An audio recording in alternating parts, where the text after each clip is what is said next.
إن الحمد لله نحمده ونستعينه ونستغفره ونعوذ بالله من شرور أنفسنا ومن سيئات أعمالنا من يهده الله فلا مضل له ومن يضلل فلا هادي له وأشهد أن لا إله إلا الله وحده لا شريك له وأشهد أن محمدا عبده ورسوله يا أيها الذين آمنوا اتقوا الله حق تقاته ولا تموتن إلا وأنتم مسلمون يا أيها الناس اتقوا ربكم الذي خلقكم من نفس واحدة وخلق منها زوجها وبث منهما رجالا كثيرا ونساء واتقوا الله الذي تساءلون به والأرحام إن الله كان عليكم رقيبا يا أيها الذين آمنوا اتقوا الله وقولوا قولا سديدا يصلح لكم أعمالكم ويغفر لكم ذنوبكم ومن يطع الله ورسوله فقد فاز فوزا عظيما أما بعد وإن خير الكلام كلام الله وخير الهدي هدي محمد صلى الله عليه وسلم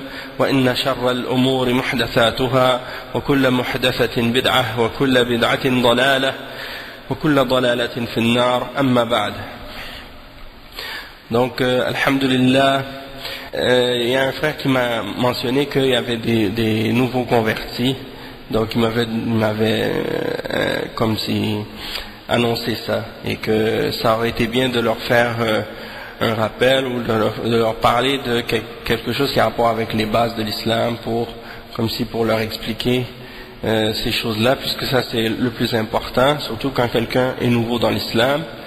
Puis bon, étant donné que je savais pas exactement qu'est-ce qui allait, est-ce qu'ils allaient être là ou non. Donc là ils sont arrivés. Ok. Donc c'est ça. Donc je me disais, est-ce que je vais faire un rappel sur le Ramadan ou bien est-ce que je vais faire une présentation sur les bases de l'islam. Donc j'hésitais. Donc je sais pas, qu'est-ce que vous pensez qui serait le mieux? Hein? Ouais, parler sur les principes des bases de la foi.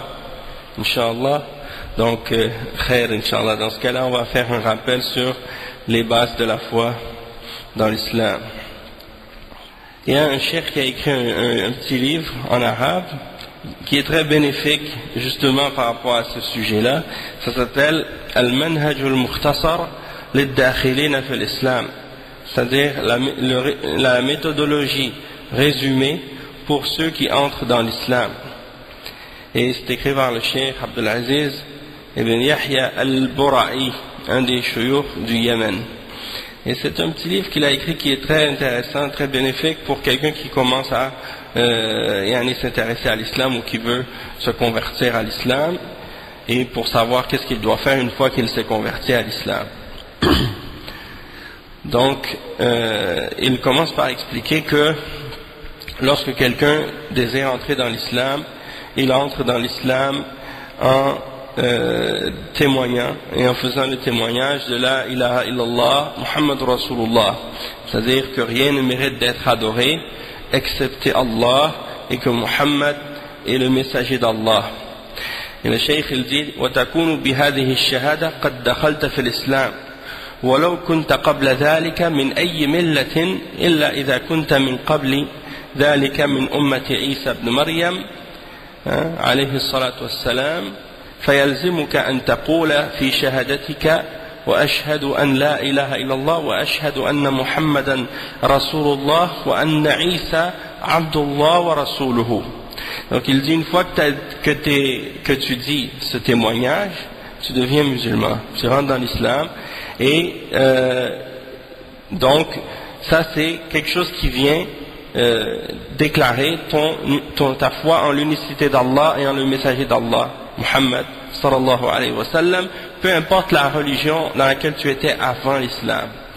Sauf que le cheikh il dit, sauf que si quelqu'un était chrétien, il faisait partie de la Ummah de Isa ibn Maryam, dans ce cas-là, il doit rajouter quelque chose dans son témoignage. Et la chose qu'il doit rajouter, c'est que Isa, alayhi salam, c'est-à-dire Jésus, il est le serviteur d'Allah et son messager. Donc, c'est-à-dire pour spécifier puis clarifier qu'il a compris que lorsqu'il fait son témoignage de la ilaha illallah, c'est-à-dire qu'il témoigne que rien ne mérite d'être adoré excepté Allah, il comprend très bien que Jésus, alayhi salam, c'est uniquement un serviteur d'Allah et un messager, un prophète, et que ce n'est pas Dieu ou le Fils de Dieu, ou que, comme les chrétiens le disent, celui qui fait partie d'une Trinité, comme les chrétiens croient en la Trinité, Dieu le Père, Dieu le Fils, Dieu le Saint-Esprit. Ils disent que ces trois-là forment un seul. Donc, c'est une croyance qui est totalement en opposition avec la croyance de tous les messagers que Allah a envoyés à l'humanité, depuis Adam jusqu'à le dernier des prophètes, Mohammed sallallahu alayhi wa sallam. Même Isa alayhi salam lui-même n'a jamais enseigné cette idée-là et ces croyances-là. Donc, lorsque tu fais ton témoignage, et que tu dis rien ne mérite d'être adoré excepté Allah, Allah c'est le créateur, Allah c'est le maître de l'univers, Allah c'est celui qui a tout créé, il n'y a pas d'autre créateur que lui, il n'y a pas d'autre maître que lui, et donc personne d'autre que lui mérite d'être adoré par la création. Donc tu témoignes de ça, et tu témoignes que Muhammad sallallahu alayhi wa sallam est le dernier des messagers, et tu témoignes que Isa alayhi salam c'est le serviteur d'Allah et c'est le messager d'Allah, sallallahu alayhi wa sallam, que c'est pas Dieu, que c'est pas le Fils de Dieu. Donc ça c'est des fondements, ça c'est la base de l'islam, d'accord? Et quand tu dis par exemple, quand les chrétiens disent par exemple Jésus est Dieu, on sait très bien que ça c'est pas possible. Déjà parce que Allah subhanahu wa ta'ala, Dieu lui-même, c'est celui qui a tout créé. Est-ce que Jésus a tout créé? Non, puisqu'il est lui-même créé. Donc il ne peut pas être Dieu. De même que est-ce qu'il a la connaissance de toutes choses? Il n'a pas la connaissance de toutes choses. Seulement Dieu a la connaissance de toutes choses. Et même que c'est attribué à Jésus dans le Nouveau Testament des chrétiens actuellement, lorsqu'on a demandé à Jésus, as-tu la connaissance de l'heure, ou est-ce que tu sais quand est-ce que va être l'heure du jugement dernier? Et il a dit, nul ne sait l'heure, ni le Fils, ni les anges, seul Dieu sait l'heure. Donc ça c'est comme si Jésus est en train de dire de lui-même qu'il ne connaît pas l'heure du jugement dernier. Et en même temps aussi, l'idée que certains chrétiens ont du fait que certains appellent Jésus comme étant un fils. Et ça on doit savoir que déjà les chrétiens et les juifs dans la Bible, il y a plein de versets ou de passages où on appelle plusieurs prophètes de Dieu fils. Et même où on appelle les anges, on les appelle des fils de Dieu, dans la Bible. Donc le terme fils dans la Bible, il n'est pas utilisé dans le sens littéral, dans son sens littéral, dans le sens de dire que les anges ou les prophètes sont des fils de Dieu, dans le sens que Dieu aurait des enfants. Puisque pour avoir des enfants, entre les hommes, on sait qu'il faut avoir une femme et qu'il faut qu'il y ait un échange entre l'homme et la femme, puis il faut qu'il y ait des chromosomes qui se mélangent. Et ça, on sait très bien que c'est quelque chose qui est impossible d'être attribué à Allah subhanahu wa ta'ala, puisque Dieu c'est le créateur de tout. Et il n'a pas de femme, il n'a pas besoin de fils, il n'a pas besoin de femme, il n'a pas besoin de rien de ces choses-là. Tout ce qui existe, c'est créé par Dieu. Donc c'est pour cette raison-là qu'on dit aux chrétiens, quand vous dites par exemple fils de Dieu, eux-mêmes en général ils reconnaissent et ils savent que ça ne veut pas dire que Dieu il a un enfant qu'il a eu avec une femme comme un être humain, un homme a avec une femme, ou bien parmi les animaux un mâle avec une femelle et ils se reproduisent de cette façon-là. Donc Allah subhanahu wa ta'ala il est purifié d'avoir ce genre d'imperfection, puis d'avoir ce genre de qualité animale. Allah subhanahu wa ta'ala c'est le maître de toutes choses, donc il ne descend pas à ces niveaux-là. Et ces notions ou ces idées-là sont rentrées dans le christianisme par rapport au fait que les chrétiens, les premiers chrétiens qui sont rentrés dans la religion venaient de religions qui avaient été préalablement des religions païennes, des religions des gens qui étaient dans l'idolâtrie auparavant, comme les Grecs et les Romains, Ces gens-là avaient des notions de mythologie, la mythologie des Grecs, les divinités romaines. C'est des gens qui croyaient en des dieux qui sont comme des êtres humains, hein, et ils attribuaient à la nature des qualités divines, ou bien ils donnaient à des constellations des noms, et puis ils les adoraient en dehors de Dieu, et puis ils représentaient ça par des formes humaines, hein, ou animales, et puis ils prétendaient que ces êtres-là étaient des intermédiaires entre eux et Dieu, ou bien ils croyaient que c'était des divinités qu'ils pouvaient adorer. Puis ils pensaient que ces divinités-là pouvaient se reproduire avec des femmes, hein, et avoir des enfants. Et ils croyaient que Dieu avait une femme et des enfants, et même des frères et des sœurs, et même un père. Hein. Chez les Grecs, on voit ça. Et chez les Romains, la même chose, et chez les Égyptiens de l'Antiquité aussi. Donc, ça, c'est des notions que les gens de ces différentes nations-là avaient avant le christianisme, et puis quand ils se sont, avec l'empereur Constantin, quand il a fait de la religion, de ce qu'il considérait lui comme étant la religion chrétienne, quand il en a fait le christianisme, la religion officielle de l'Empire romain, eh bien, il a incorporé ça dans les croyances des chrétiens, l'idée de la Trinité, l'idée que Dieu avait un fils, l'idée que Dieu, pour sauver l'humanité, il avait besoin de faire que son fils soit tué sur une croix pour que son sang purifie les hommes de leurs péchés ou des choses de ce genre. Quand on lit l'Ancien Testament, quand on lit les enseignements de Jésus lui-même, on ne retrouve aucun de ces principes-là. Au contraire, on retrouve les principes de la foi en un Dieu unique, les principes de l'unicité de Dieu, depuis tous les prophètes, depuis le premier prophète, puis en passant par Abraham, Moïse, Jacob, Isaac, hein, avant ça il y avait Noé aussi. Tous ces prophètes-là, si tu leur demandes qui est Dieu, ils vont te répondre, Dieu c'est le Créateur, c'est le Maître, c'est le Tout-Puissant. Hein. Ils vont jamais te dire Jésus. Hein, et même Jésus lui-même, il disait à ses disciples, il disait, mon Dieu c'est le Dieu d'Abraham, c'est le Dieu de Jacob, c'est le Dieu d'Isaac, hein, donc c'est lui le vrai Dieu. Et donc, c'était pas lui, il disait pas aux gens, Dieu, si vous voulez savoir c'est qui, c'est moi, adorez-moi, priez à moi, prosternez-vous devant moi. Au contraire, il disait pas ça, il disait, adorez Dieu, croyez en Dieu, prosternez-vous devant Dieu. Donc ça c'est des chose qui était claire dans l'enseignement de tous les messagers de Dieu, de tous les prophètes. Et si vous étiez chrétien auparavant, vous êtes familier avec les 10 commandements, et que le premier d'entre ces 10 commandements-là, si vous retournez à Deutéronome et à Lévitique dans l'Ancien Testament, vous voyez les mentions du fait que il est écrit qu'il y a un seul Dieu, que c'est lui seul que vous devez adorer, et que vous ne devez faire aucune représentation sculptée ou gravée de ce qui est dans les cieux, sur la terre et au fond des mers. Et que ça c'est des choses qui sont claires. Et que tous les prophètes et les messagers de Dieu ont condamné et combattu l'idolâtrie sous toutes ses formes, hein, que ce soit par des représentations d'êtres humains ou d'animaux ou autres. Donc comment quelqu'un aujourd'hui peut par exemple se prétendre chrétien et puis ou prétendre suivre la religion de Jésus et puis adorer une croix, adorer Jésus, adorer sa mère Marie, et même parfois certains chrétiens, en particulier les catholiques, quand ils prient, ils vont dire Sainte Marie, Mère de Dieu. Donc ils vont même appeler Marie la Mère de Dieu. Donc ça c'est complètement absurde.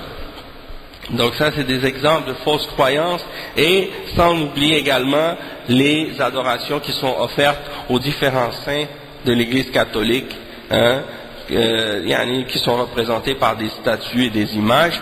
Tout ça c'est des formes d'idolâtrie, et tous les prophètes de Dieu ont combattu ça, et en particulier le dernier d'entre les prophètes, le prophète Mohammed sallallahu alayhi wa sallam, puisque son peuple faisait partie des peuples qui n'avaient pas reçu de messagers auparavant.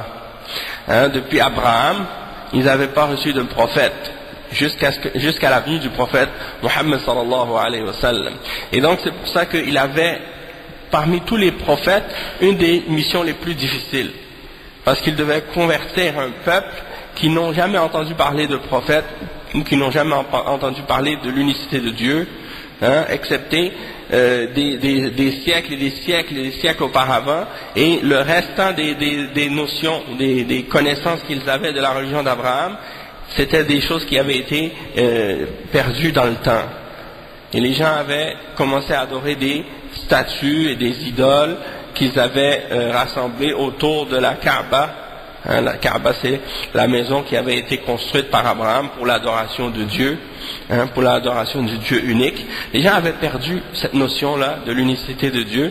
Ils avaient commencé à faire toutes sortes d'idoles et à adorer toutes ces idoles-là pour se rapprocher de Dieu, pour les prendre comme intermédiaires entre eux et Dieu, malgré qu'ils reconnaissaient que Dieu existe, que c'est lui le maître, que c'est lui le tout-puissant, que c'est lui qui a tout créé, qui donne la subsistance, et ainsi de suite.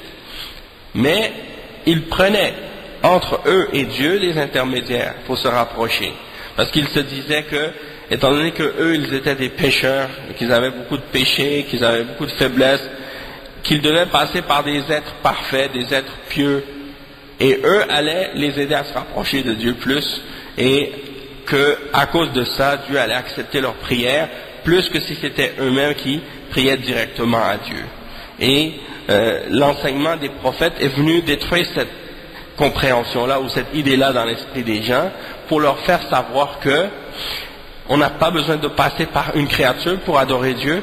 On peut adorer Dieu directement et il nous entend et il nous écoute et il nous connaît mieux que quiconque. Et que de prier à des êtres humains, que ce soit des hommes vivants ou morts, ou à des créatures, que ça fait partie de l'idolâtrie et du shirk. Donc pour le musulman, le christianisme est une religion d'idolâtrie. La même chose que la religion juive, la même chose que la religion bouddhiste, la même chose que la religion hindoue, ou que toutes les autres religions qui adorent autre que Dieu. Du moment que quelqu'un adore autre que Dieu, il n'est plus sur la religion des prophètes. Même si ces prophètes qu'ils prétendent suivre à l'origine étaient sur l'unicité de Dieu, mais eux, après eux, les gens ont changé leur message. La religion qu'ils suivent aujourd'hui, ce n'est plus la religion de ces prophètes-là. Donc ça, c'est très important de comprendre ce principe-là.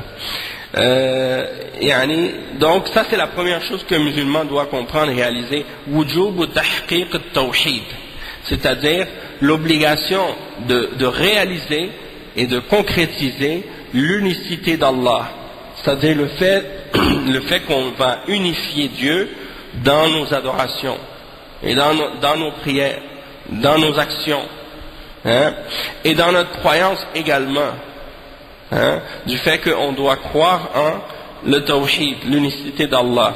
Et ça, c'est un terme que vous allez entendre souvent parce que c'est la base de l'islam, le terme du tawhid. Tawhid qui vient d'un verbe wahhada yuwahhidu tawhidan, qui veut dire le fait de rendre quelque chose unique, d'unifier. Donc c'est la base de l'islam. Si par exemple, comme c'est le cas si c'était le cas pour vous, comme ça l'a été pour moi, une des choses qui m'avait le plus convaincu par rapport à la véracité de l'islam, c'est le tawhid, l'unicité d'Allah. Et c'est la chose qui m'a le plus convaincu à me convertir à l'islam et à devenir musulman. Mais quand je suis devenu musulman, malgré que je savais que c'était important, mais j'avais pas compris à quel point c'était réellement important, quand je suis rentré dans l'islam, jusqu'à ce que je lise les livres qui expliquent l'unicité d'Allah dans l'islam. Et c'est là que cette conviction que j'avais en l'unicité d'Allah et en la foi en un Dieu unique, elle était là, mais elle a été confirmée et raffermie, et solidifiée dans le fait justement de lire qu'est-ce que Allah mentionne à ce sujet-là dans le Coran et dans les paroles du prophète sallallahu alayhi wa sallam, qu'est-ce qu'on lit à ce sujet-là, et dans les paroles des savants de l'islam qui ont clarifié ces questions-là et ce sujet-là à travers les siècles. Donc le cheikh il dit ثم عليك بعد نطق الشهادتين أن تحقق التوحيد في نفسك فلا يصدر منك ما يخل بتوحيدك فإياك أن تدعو غير الله سواء من الملائكة أو النبيين أو الصالحين أحياء أم أمواتا فلا تقل يا رسول الله ولا يا حسين ولا يا علي ولا يا فاطمة ولا يا بدوي ولا غير ذلك من الخلق أمواتا أو أحياء بل تدعو الله وحده لا شريك له. Donc le cheikh explique que quand tu témoignes avec ta langue, que tu dis le témoignage, je témoigne que rien ne mérite d'être adoré excepté Allah, eh bien tu dois comprendre cette signification-là bien comme il faut. Beaucoup de musulmans aujourd'hui, dans le monde musulman, prononcent cette phrase sans la comprendre. Et ils disent, par exemple, quand ils disent La ilaha illallah, ils pensent que ça veut dire La khaliqa illallah.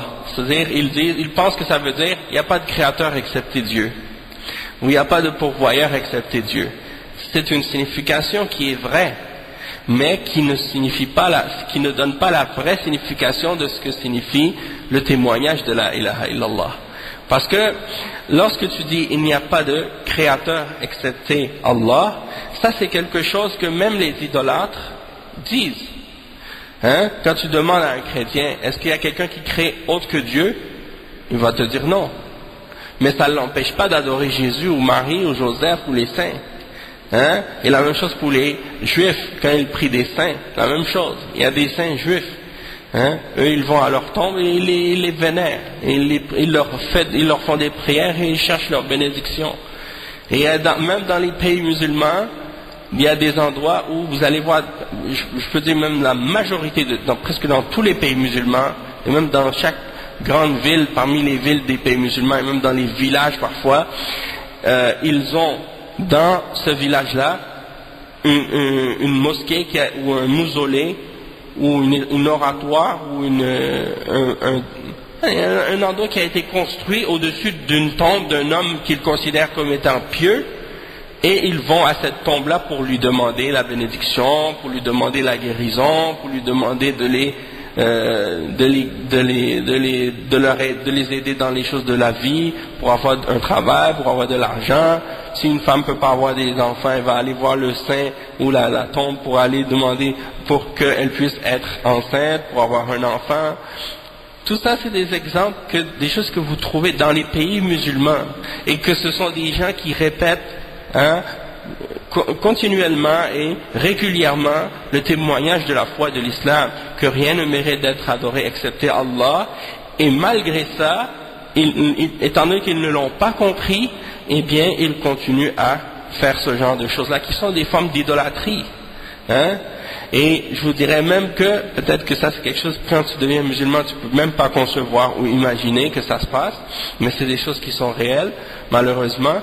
Il y a dans certains pays arabes, ou non arabes même, parmi les pays musulmans non arabes, des gens qui vont faire des pèlerinages à ces tombes-là, et on a même des endroits où vous allez trouver que chaque année il y a des millions, pas des milliers, des millions de personnes qui vont dans ces endroits-là chaque année pour faire des pèlerinages à ces hommes pieux, soi-disant. Des fois, c'est même pas des hommes pieux pour de vrai. On leur a attribué la piété alors que c'était des hérétiques, des égarés. Mais il y en a des gens vont à leur tombe et ils vont chercher la bénédiction de ces tombes-là et de ces saints et aller les adorer en dehors d'Allah, de se prosterner devant les tombes, de faire de tourner en rond autour comme s'ils étaient à la Mecque. Alors que c'est pas permis de faire ça, excepté pour les musulmans quand ils vont à la Mecque, de faire le pèlerinage à la Mecque. Parce que là, quand tu vas à la Mecque, c'est pas pour adorer une tombe. Tu vas pour adorer Dieu. Il n'y a pas de tombe à cet endroit. À la Kaaba, il n'y a pas de tombe. C'est une maison qui a été construite par Abraham et c'était un lieu d'adoration. Et ça reste comme un centre pour le monde musulman vers lequel on se tourne dans notre prière. Mais on n'adore pas cette chose-là. C'est juste un point pour s'orienter, c'est tout. Et même la pierre noire qui est sur la Kaaba, dans un de ses coins, eh bien, c'est une pierre qui est là juste pour savoir à quel moment ou à quel endroit on commence pour faire les tours, quand on fait les 7 tours autour de la Kaaba. Et le prophète sallallahu alayhi wa sallam, lui, il disait Ça c'est Omar radiallahu anhu plutôt qui disait, lorsqu'il est allé vers la pierre noire, il a dit, tu n'es qu'une pierre, tu ne peux ni me profiter, ni me faire du tort, tu ne peux pas me faire du bien, ni me faire du tort. Et si je n'avais pas vu le prophète sallallahu alayhi wa sallam t'embrasser, je ne t'aurais jamais embrassé. Dans le sens qu'il ne le fait pas parce qu'il croit quelque chose de spécial par rapport à cette pierre. C'est juste un exemple qu'il suit du fait que le prophète sallallahu alayhi wa sallam a fait ça, il suit cet exemple-là. Mais il n'a pas de croyance particulière par rapport à cette pierre. Celui qui croit en cette pierre, il devient idolâtre. Celui qui pense que cette pierre elle a un pouvoir, il devient mushrik. S'il pense que cette pierre peut l'aider, le rapprocher d'Allah ou quoi que ce soit de ce genre, il devient un idolâtre. Hein? Donc, ça c'est très important de savoir que c'est pas parce que quelqu'un est musulman qu'il a nécessairement compris correctement l'islam. Et ça c'est une leçon pour toi, pour moi, pour toi, pour tous les musulmans, que ce soit des convertis ou des gens qui sont nés dans l'islam. Que tu dois savoir que le fait d'être musulman, de dire la ilaha illallah, Muhammad Rasulullah, ça ne veut pas dire que tu as correctement compris qu'est-ce que c'est l'islam. Il faut l'apprendre, il faut l'étudier, et en particulier d'étudier la base de l'islam qui est la ilaha illallah. Parce que tous les gens qui ont dévié de l'islam, parmi les groupes et les sectes qui ont dévié, ils ont commencé toujours à dévier par cette base-là. C'est pour ça que le cheikh il dit ici que tu ne dois rien, la ilaha illallah, ça veut dire que tu ne dois rien adorer et invoquer ou prier ou offrir un acte quelconque d'adoration à autre que Allah seul. Ça veut dire que tu ne dois pas prier ni à un ange, ni à un prophète, ni à un homme pieux ou un saint, que ce soit quelqu'un qui est mort ou vivant. C'est Dieu seul, le Créateur seul que tu dois adorer, et c'est seulement devant lui que tu dois te prosterner. Et quand tu as un moment de détresse ou que tu as des problèmes, tu ne dois pas invoquer le nom du messager, dire « Oh Mohammed » ou « Oh le messager », comme le font certains, parmi certaines sectes musulmanes comme les soufis par exemple, ou certaines de ces tendances-là, quand ils ont des malheurs ou des problèmes, ils crient « Oh Mohammed, aide-moi », au lieu d'appeler Allah. Ou bien ils appellent leur cheikh, hein, celui qui a fondé par exemple leur groupe ou leur secte. Ils l'appellent Ya Abdul Qadir Al-Jilani, Ya Ahmed Tijani, Ya Ahmed Al-Rifa'i, hein, et ainsi de suite. Ils les appellent au secours, comme si eux ils étaient capables de les aider en dehors d'Allah. Donc ces gens-là, ils ont oublié le Créateur et ils ont adoré la créature. Et ça, c'est ce qui est, en islam, considéré comme étant du shirk. C'est-à-dire le fait d'associer ou de donner à Dieu des partenaires dans l'adoration. Et ça, c'est le plus grand péché que quelqu'un peut commettre. C'est le plus grand péché que quelqu'un peut commettre en islam. C'est plus grave que le meurtre, c'est plus grave que le mensonge, c'est plus grave que le vol, c'est plus grave que le viol, c'est plus grave que toutes les guerres qui peuvent arriver sur la terre. C'est le plus grand péché, le péché ultime. C'est le seul péché que si quelqu'un qui meurt et il meurt sur ce péché-là sans se repentir, il meurt et qu'il est garanti pour l'enfer pour l'éternité. Mais si quelqu'un fait un autre péché que celui-là, alors qu'il est croyant et qu'il adore que Dieu seul, mais qu'il meurt sur un grand péché, comme par exemple boire de l'alcool ou faire l'adultère ou des péchés comme ça, quelqu'un meurt sur un autre péché que le shirk, il est sous la volonté d'Allah. C'est-à-dire que au jour de la résurrection, Dieu va décider qu'est-ce qu'il va faire avec lui. Soit que Dieu va pardonner cette personne par sa miséricorde et le faire rentrer directement au paradis, hein, pour des bonnes actions qu'il a faites, ou bien parce qu'il a eu des épreuves dans sa vie qui ont fait que ces péchés-là ont pu être effacés ou des choses de ce genre, ou bien cette personne-là va être punie en enfer pour un certain temps, puis qu'elle va sortir de l'enfer, puis elle va rentrer au paradis par la suite. Ça veut dire que celui qui est sur l'unicité d'Allah, qui est sur le tawhid, qui a cru en un Dieu unique et qui n'a adoré rien d'autre que Dieu, mais qui meurt sur un grand péché, il ne va pas demeurer en enfer pour l'éternité, ça c'est certain. Combien de temps il va rester en enfer? Seul Dieu le sait. C'est-à-dire, il peut rester pendant des milliers d'années, ou plus, ou moins, c'est Dieu seul qui sait. Mais c'est certain que s'il a une atome de foi en l'unicité d'Allah, il ne va pas rester éternellement en enfer. Tôt ou tard, Dieu va le faire sortir. Les seuls qui vont demeurer en enfer pour l'éternité sont les gens qui ont adoré d'autres que Dieu.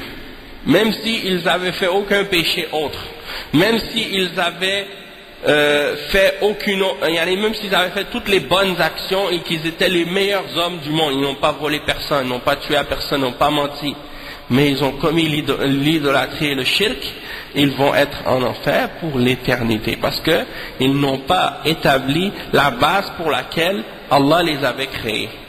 Et c'est pour ça que Allah subhanahu wa ta'ala dit dans le Coran, وَمَا خَلَقْتُ الْجِنَّ وَالْإِنسَ إِلَّا لِيَعْبُدُونَ. Je n'ai créé les djinns et les hommes que pour qu'ils m'adorent.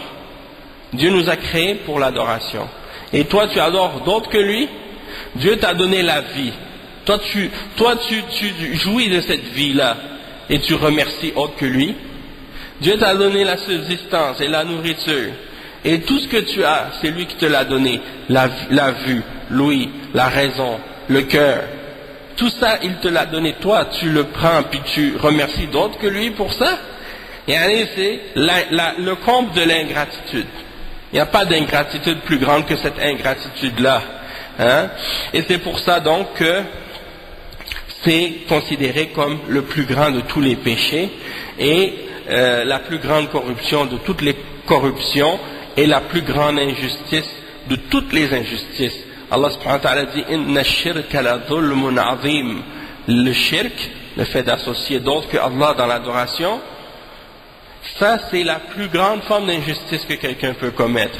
Et il mentionne dans un autre verset وَمَنْ يُشْرِكْ بِاللَّهِ فَقَدْ حَرَّمَ اللَّهُ عَلَيْهِ الْجَنَّةِ وَمَأْوَاهُ النَّارُ وَمَا لِلظَّالِمِينَ مِنْ أَنصَارٍ.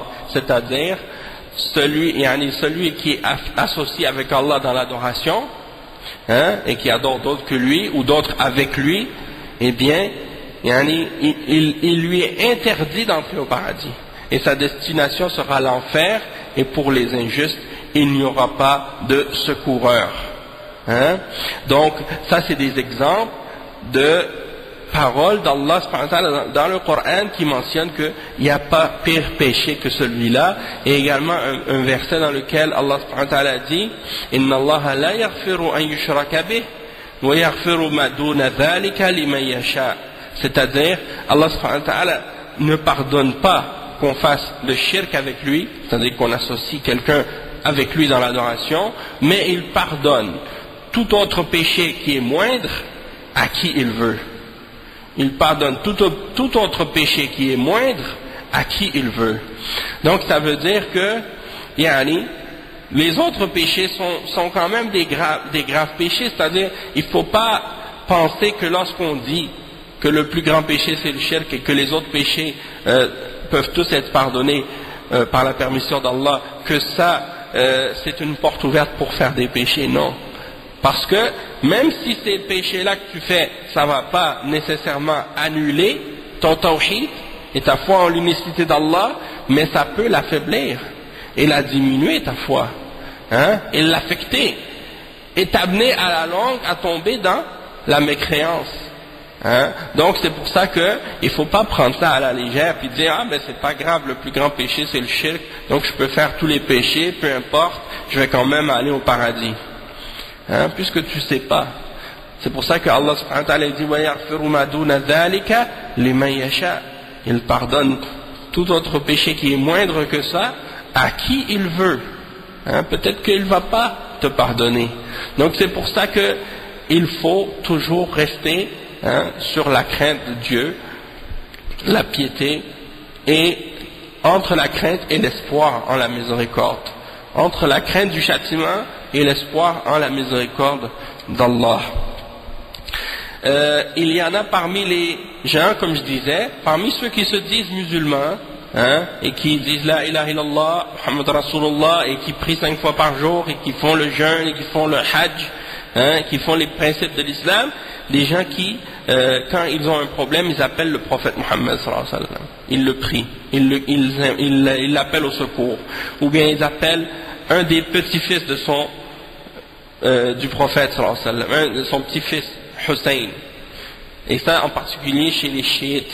Vous allez trouver que eux ils adorent les descendants de la famille du prophète sallallahu alayhi wa sallam, Ali, Hussein, Fatima. Quand ils ont un malheur ou un problème, tu les entends crier les noms. Ya Ali, Ya Hussein, Ya Fatima. Au lieu d'appeler Allah. Tout ça c'est de l'idolâtrie, c'est du shirk.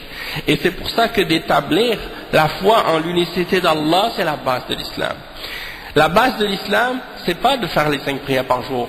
C'est pas par exemple, faire le jeûne du Ramadan, ou de payer la zakat, ou de faire le hajj. Ces choses-là sont parmi les 5 piliers, mais ce ne sont pas les plus importants. Le plus important, c'est la ilaha illallah Muhammad Rasulullah. Il vient avant tous les autres. Si il n'est pas correct, ce pilier-là, si la ilaha illallah il n'est pas bien compris et bien correct, tous les autres piliers vont être nuls. Tous les autres piliers que tu pratiques vont pas être acceptés d'Allah. Ça veut dire que tu vas faire la prière, tu vas faire le jeûne, tu vas faire le hajj, tu vas faire la zakat, tu vas faire tous les autres piliers de l'islam. Mais ton la ilaha illallah, tu l'as pas compris comme il faut et tu l'appliques pas comme il faut. Le résultat de ça, c'est que toutes tes prières, tes jeûnes, ton hajj, tout ce que tu as fait comme adoration, c'est zéro. Allah subhanahu wa ta'ala, il dit dans le Coran, justement à ce sujet-là, il dit وَقَدِمْنَا إِلَى مَا عَمِلُوا مِنْ عَمَلٍ فَجَعَلْنَاهُ هَبَاءً مَنْثُورًا. Tout ce que les gens avaient fait comme adoration, Allah subhanahu wa ta'ala va le prendre, ces gens-là qui avaient fait du shirk, il va prendre leurs adorations, il va le faire devenir comme de la poussière éparpillée par le vent.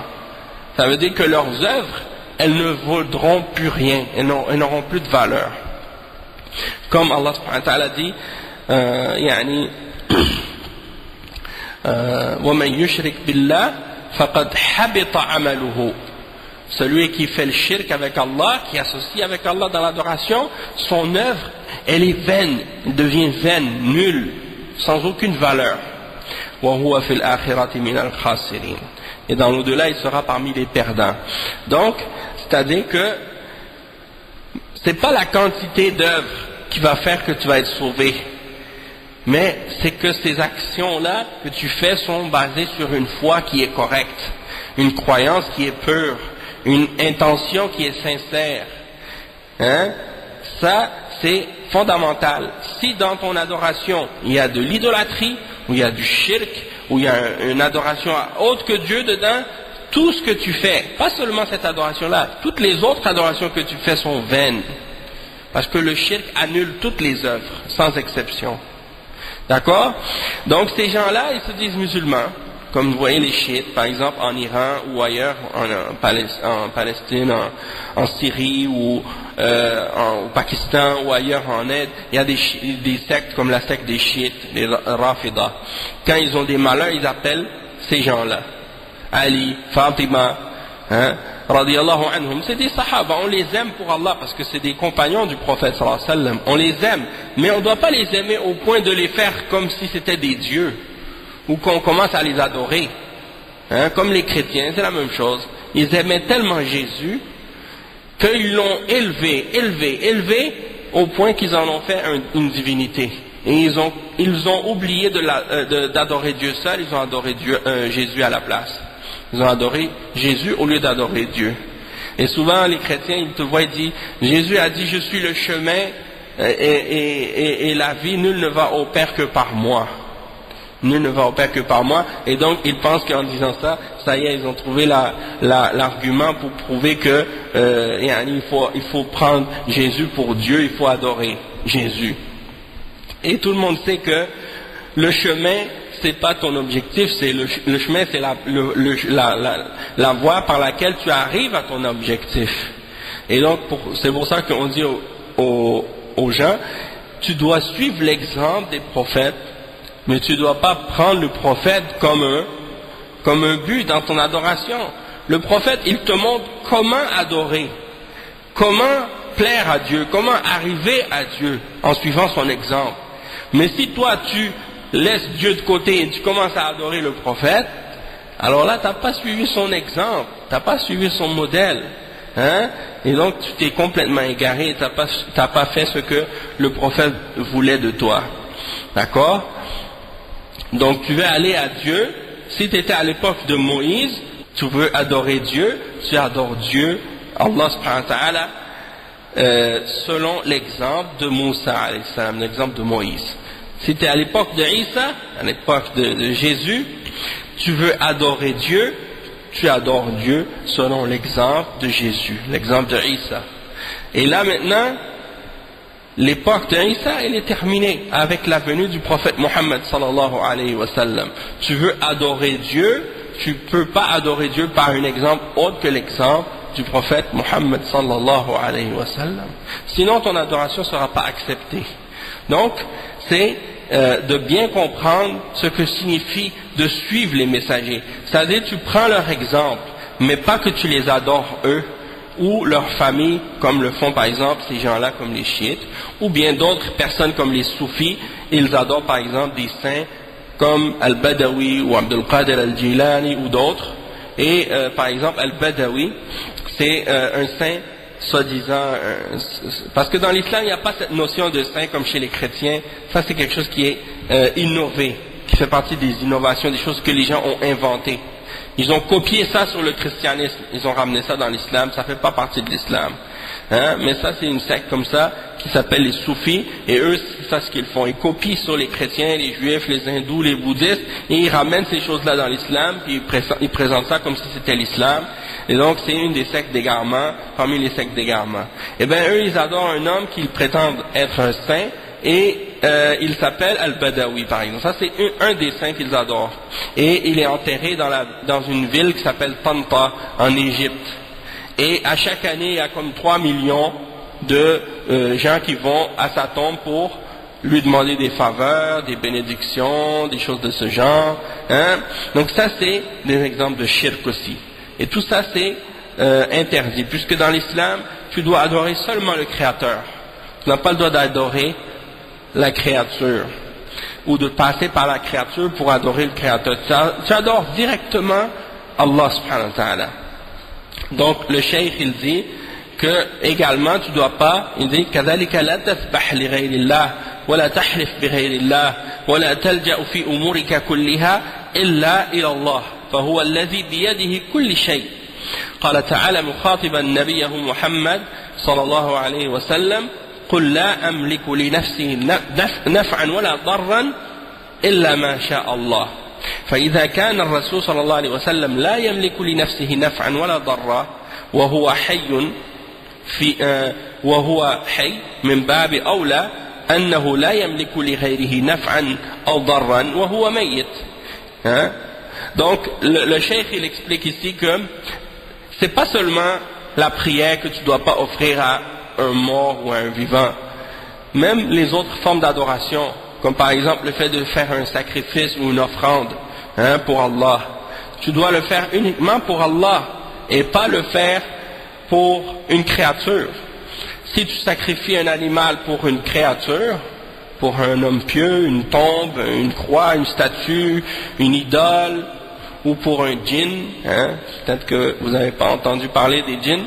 Les djinns, c'est une créature qui existe, une autre création de Dieu qui existe en parallèle avec celle des êtres humains sur la terre, qui est invisible et qui est comme les êtres humains dans le sens qu'elle a une liberté de choisir entre le bien et le mal, l'obéissance et la désobéissance, et ils seront jugés eux aussi comme les êtres humains au jour de la résurrection, et ceux d'entre eux qui sont obéissants à Dieu sont des musulmans, et il y a également parmi eux ceux qui sont désobéissants à Dieu, qu'on appelle les diables. C'est eux qu'on appelle les diables, les shayatines.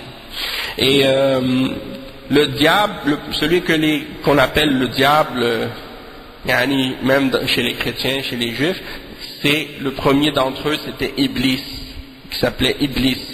Et c'est lui donc le premier qui a été à la base de l'égarement des hommes, et c'est lui qui essaie de tout faire pour se venger des hommes et pour les faire amener avec lui dans l'enfer. Et l'histoire à ce sujet-là est mentionnée dans plusieurs endroits dans le Coran à propos de l'histoire de Iblis lorsqu'il était avec les anges et que Allah subhanahu wa ta'ala lui a ordonné de se prosterner devant Adam après que Allah l'ait créé, et puis qu'il a refusé par orgueil, par arrogance, et il a pensé qu'il était meilleur que lui, c'est-à-dire il a dit je suis meilleur que Adam, alors pourquoi je vais me prosterner devant lui?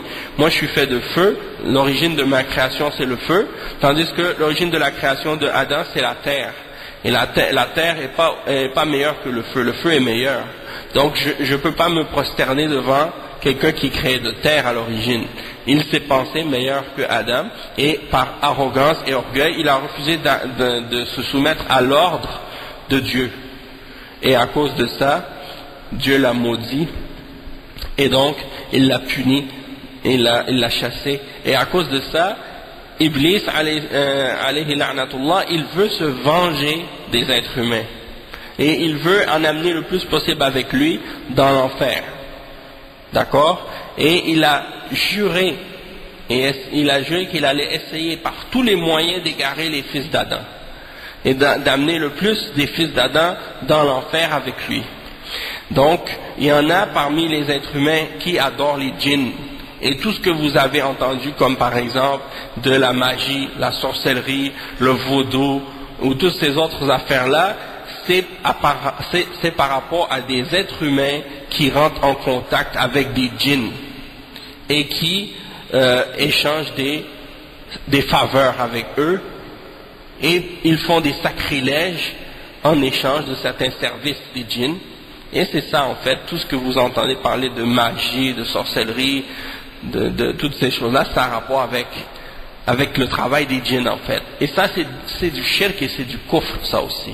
Ça fait partie de la mécréance. Hein, les chrétiens pensent que c'est des anges, c'est pas des anges. Les anges c'est une autre créature, et les anges ne peuvent pas désobéir à Dieu. Il n'y a pas d'ange chuté qui devient mauvais, non. Tous les anges sont obéissants à Dieu, ils ne peuvent pas désobéir à l'ordre de Dieu. Ça c'est les djinns qui font ces choses-là. Non. Oui, ils pensent que c'est les âmes des morts qui reviennent. Non. Une fois que tu es mort, tu es dans le barzakh. C'est une barrière, tu ne peux plus revenir. Tu ne peux plus revenir dans le monde des vivants, même si tu essaies, même si tu veux revenir, tu ne peux pas.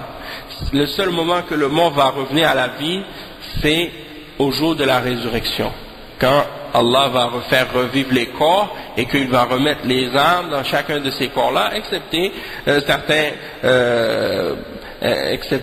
certains, par exemple, certains hommes qui ont été remis à la vie par miracle, comme à l'exemple de Isa alayhi salam, quand il a fait revivre des morts. Ça c'est par la permission de Dieu, c'est un miracle. Hein? Mais sinon la règle générale c'est que le seul moment que quelqu'un meurt, il ne revient pas à la vie, hein? Sauf au jour de la résurrection. Mais il y a même aussi, je pense même qu'il y en a ça même dans des pays musulmans aussi, je pense. Des gens qui font ce genre de sorcellerie, de magie. Et comme tu dis, il y en a des chrétiens, qu'est-ce qu'ils font? Comme tu dis, ils font de l'argent avec ça parce qu'ils disent aux gens, moi j'entre en contact avec les esprits ou avec les morts ou des anges, et puis ils disent, si tu veux avoir des renseignements sur tes parents qui sont morts, eh ben je vais rentrer en contact avec certains d'entre eux, puis là tu vas savoir s'ils sont bien ou non, puis là ils demandent de l'argent pour ça. Souvent c'est des arnaques, ou bien sinon c'est des gens qui rentrent qui utilisent le service des djinns pour tromper les gens. Et également par rapport à ce genre de choses-là, il y a aussi qu'est-ce qui existe chez les hindous qui croient en la réincarnation. Ça aussi c'est la même chose. La réincarnation c'est quelque chose qui n'existe pas et qui a été réfuté par Allah subhanahu wa ta'ala dans le Coran clairement, du fait que Allah subhanahu wa ta'ala c'est lui qui a créé les âmes, hein? Et il a créé les âmes, et pour chaque corps il y a une âme, Et la preuve que les croyances des bouddhistes ou des hindous qui croient à la réincarnation, c'est complètement absurde, du fait que si on dit par exemple que à l'origine Allah subhanahu wa ta'ala il a créé Adam et Ève et qu'il y avait donc deux âmes, donc déjà ces deux âmes-là, elles sont venues d'où? Et après ils ont commencé à se multiplier sur la terre et à avoir de plus en plus d'enfants jusqu'à ce que maintenant il y a 6 milliards d'êtres humains ou plus. Donc toutes ces nouvelles âmes-là, à chaque fois, si c'était toujours les mêmes âmes qui revenaient d'un corps à l'autre, de génération en génération, eh bien, quand il y a 4, 5, 6, 7 êtres humains qui commencent à se multiplier, puis que ça se multiplie de façon exponentielle, comment tu peux penser que ces âmes-là se réincarnent toujours les mêmes, une après l'autre? C'est pas possible. Hein? Donc, il y a une âme pour un corps, et chaque âme existe, Allah les a créés avant les corps. Quand c'est le temps que l'être humain naisse, lorsque le bébé se développe dans le ventre de sa mère après 140 jours, après 120 jours, pardon, 40 plus 40 plus 40, ça fait 120. Donc après 120 jours, Allah ordonne à l'ange de descendre avec l'âme et de l'insuffler dans le fœtus, dans le ventre de la mère. Et à partir de ce moment-là, l'ange écrit la destinée de cette âme. Et qu'est-ce que va être sa subsistance, qu'est-ce que va être sa durée de vie, et est-ce qu'il va être heureux ou malheureux, et ainsi de suite.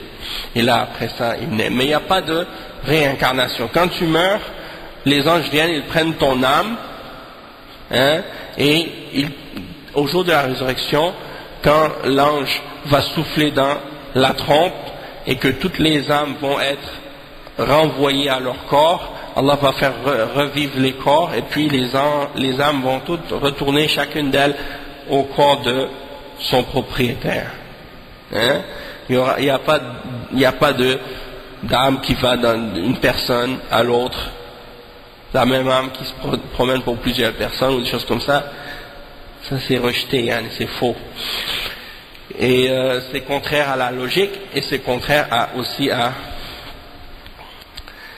la révélation. Et même de toute façon, comme les bouddhistes ou les hindous, ils disent que lorsque quelqu'un il se réincarne, c'est parce que dans la vie précédente il avait fait des erreurs, il a besoin de se corriger, donc il va vivre une autre vie encore pour essayer de se corriger dans cette vie-là, puis jusqu'à ce qu'il arrive à la perfection et qu'il atteigne le nirvana, et là il va devenir un avec l'âme universelle, comme ils disent. Eh bien, comment tu peux t'améliorer si à chaque vie tu retournes à zéro et que tu te souviens pas de ta vie précédente? Ça, c'est complètement inutile, hein? C'est ridicule. Et donc c'est pour ça. Donc on est passé à ça pour expliquer donc le fait que toutes ces croyances de ces différentes religions-là sont des croyances qui sont en contradiction avec la foi en Allah et en ses messagers et en ses prophètes et en l'enseignement de tous les messagers de Dieu. Donc tu ne dois pas faire de sacrifice à autre qu'Allah. Quand tu jures, tu fais un serment, tu ne dois pas jurer par ta mère ou jurer par la tête de ton père ou jurer par tes enfants ou jurer par une créature. Ça rentre aussi dans l'idolâtrie. C'est une forme de shirk mineur. C'est-à-dire, c'est pas quelque chose qui fait que tu sors de la foi ou de la religion de l'islam, sauf que c'est quelque chose qui fait partie des grands péchés. Des grands péchés. Et tu dois pas jurer par autre que Dieu. Tu dois jurer uniquement par Dieu. Quand tu jures par Dieu seulement, pas par une créature. Il y a des musulmans, par exemple, des fois tu les entends, ils vont jurer par la Kaaba, ou jurer par le prophète, ou jurer par l'honneur, ou des choses comme ça. Ça c'est interdit. Ça c'est interdit de faire ça. Et ça a rapport avec le tawhid. Également, dans toutes tes affaires, tu dois mettre ta confiance uniquement en Allah. Ça veut dire que tu ne vas pas porter des pots de bonheur ou des talismans, comme certains dans les pays musulmans, ils portent des gris-gris, des talismans, des amulettes, hein, avec des protection dedans, soi-disant, avec de la sorcellerie qu'ils mettent dedans, des choses comme ça, tout ça ça rentre dans qu'est-ce qui annule la foi. Si tu crois que ces choses-là peuvent te protéger en dehors d'Allah, qu'ils ont un pouvoir en soi, comme quelqu'un qui va porter une croix dans son cou, il pense que ça peut le protéger, ça c'est du shirk. Hein? Ou des choses comme ça. Quelqu'un qui croit par exemple en l'horoscope, il va lire son horoscope, il dit bon moi je vais lire le journal, je vais voir est-ce que mon signe zodiaque aujourd'hui va me dire si je vais avoir de la chance dans telle affaire ou que je vais avoir le succès dans telle chose. Ça c'est du shirk aussi.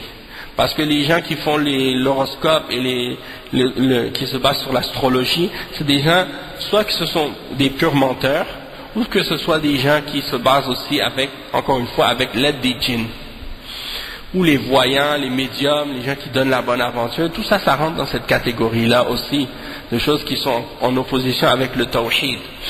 Le sihr, le vaudou, la magie, toutes ces formes de choses-là sont des choses qui sont en opposition avec le tawhid aussi, parce que c'est des gens qui rentrent en contact avec les djinns, hein, et le djinn il va pas te rendre un service sauf en échange de faire le shirk. C'est-à-dire que si tu fais pas le shirk avec Allah, il va pas te rendre service. Donc tous les gens qui rentrent en contact avec les djinns parmi les sorciers, hein, et comme ceux qui en Haïti qui font par exemple le vaudou, la même chose, les bokas, les Ougans, tous ces gens-là, c'est des gens qui font des actes de sacrilège pour rentrer en contact avec des djinns, pour avoir des faveurs. Et ça rentre dans le shirk aussi. D'accord? Donc tout ça c'est en opposition avec le tawhid. Et la même chose, vous voyez en Haïti, c'est la même chose. Ils adorent les lois. Et les lois c'est des djinns. Et ils demandent la protection de ces lois contre des problèmes, contre des malheurs, contre des choses qui vont les toucher, et les djinns leur demandent des choses en échange, à travers le ougan, hein, donc, ou à travers le boka, des choses comme ça. Tout ça, ça rentre dans le shirk. C'est des mots, c'est des termes qui sont connus dans le vaudouisme, c'est en créole, mais c'est pour clarifier, hein, peut-être. En fait, le boka, c'est un sorcier vaudou. Et le ougan, c'est le prêtre vaudou. Ok? Et les lois, c'est les esprits que les Haïtiens ou les autres, parce que c'est pas juste en Haïti qu'il y a du vaudou, mais tous ceux qui croient en ces esprits-là, bon, c'est les noms qu'ils donnent. Et chacun, ils ont leur nom. Et une des particularités des lois en Haïti ou des croyances de ces gens-là en Haïti, c'est qu'ils ont associé à chaque loi le nom d'un saint de l'Église catholique. Et c'est pour ça que la religion catholique et le vaudouisme sont les deux presque entremêlés, tu vois. Les deux sont collés ensemble. Donc une fois je regardais des témoignages de certains qui allaient dans des pèlerinages, par exemple dans des endroits en Haïti, à Sodo ou à d'autres places, ils disaient je suis allé, j'ai demandé à telle sainte ou telle personne pour qu'elle me protège, et effectivement quand il y a des gens qui tirent des coups de fusil, ça me touche pas parce qu'elle m'a protégé. Non, c'est Allah qui protège, c'est pas des djinns ou des êtres humains ou des choses comme ça. Tu dois croire qu'il n'y a rien qui peut arriver dans l'univers excepté par la permission d'Allah. Et le prophète sallallahu alayhi wa sallam, il a dit ça, ma sha Allah kan wa ma lam yasha lam yakun. C'est-à-dire ce que Allah veut, c'est, et ce qu'il ne veut pas, ça ne sera pas. Et le prophète sallallahu alayhi wa sallam a dit, sache que si tous les hommes se réunissaient ensemble pour te faire un bien, ils ne pourraient te faire que ce que Allah a écrit pour toi. Et sache que si tous les hommes se réunissaient ensemble pour te faire un mal, ils ne peuvent te faire de mal que ce que Allah a écrit pour toi.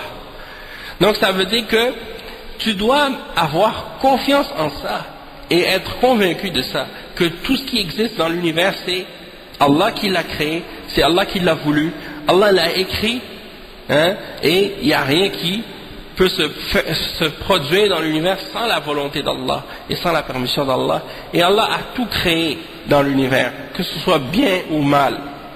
Hein? Et il n'y a pas de mal absolu dans la création d'Allah, dans le sens que dans tout ce qu'Allah a créé à du bien, même si c'est un mal. Parce que Allah subhanahu wa ta'ala, s'il l'a créé, c'est parce qu'il y avait une sagesse derrière l'existence de cette chose-là. Soit pour tester les hommes, ou des choses de ce genre. Ça fait partie, ça a un lien où c'est relié à la foi en la prédestination, qui est un des 6 piliers de la foi dans l'islam. Bon, on y reviendra, Inch'Allah, à ça. Le cheikh, il explique aussi que le prophète, sallallahu alayhi wa sallam, ou bien plutôt Allah subhanahu wa ta'ala, il mentionne dans le Coran, à propos de son prophète, le prophète Muhammad sallallahu alayhi wa sallam, il lui ordonne de dire, dis aux hommes, ô Muhammad, que je ne détiens pour moi-même ni la capacité de profiter à quiconque ou de nuire à quiconque, excepté par rapport à ce que Allah a voulu. C'est-à-dire, je ne peux pas faire un bien ou un mal, je ne peux pas profiter ou nuire, excepté par la permission d'Allah. Donc le cheikh il dit, regardez ce que Allah subhanahu wa ta'ala dit à son prophète sallallahu alayhi wa sallam. Si le prophète sallallahu alayhi wa sallam, il ne détenait pas la capacité de faire un bien pour lui-même, de se profiter ou de nuire, alors qu'il était vivant, alors c'est encore moins probable qu'il va être capable de nuire ou de profiter alors qu'il est mort, sallallahu alayhi wa sallam. C'est pas possible, hein? Donc il y en a parmi les soufis, ils vont dire que le prophète sallallahu alayhi wa sallam, il est mort, mais étant donné que c'est un prophète, il est dans sa tombe, il est vivant dans sa tombe. Et ça c'est une chose qui est vraie, puisque les martyrs et les prophètes sont vivants dans leur tombe. Mais c'est pas une vie qui est comme la vie de cette vie d'ici-bas.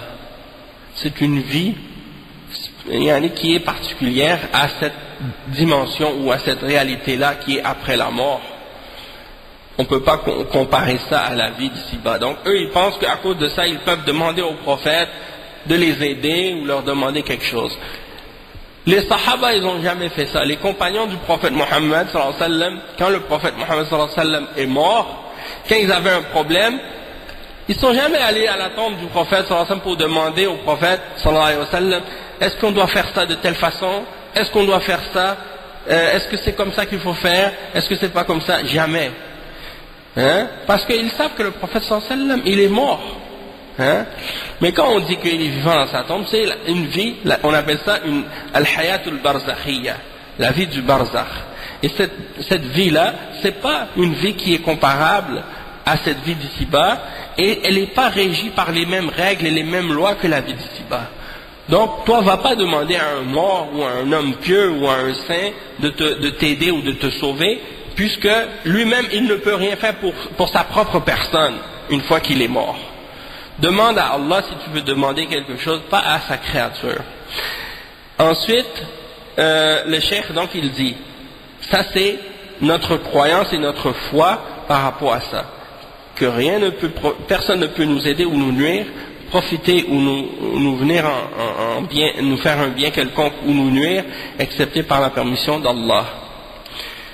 Donc, si ça s'applique au prophète Mohammed sallallahu alayhi wa sallam, alors que c'est le meilleur des prophètes, le meilleur des hommes, donc tous ceux qui viennent en dessous, c'est encore plus vrai à leur sujet. C'est-à-dire, si tu dis ça à propos du prophète sallallahu alayhi wa sallam, eh bien c'est encore plus vrai par rapport à tous les hommes pieux qui sont venus après lui, que ce soit à partir des sahaba ou bien à partir des hommes pieux qui sont venus par la suite, parmi les saints que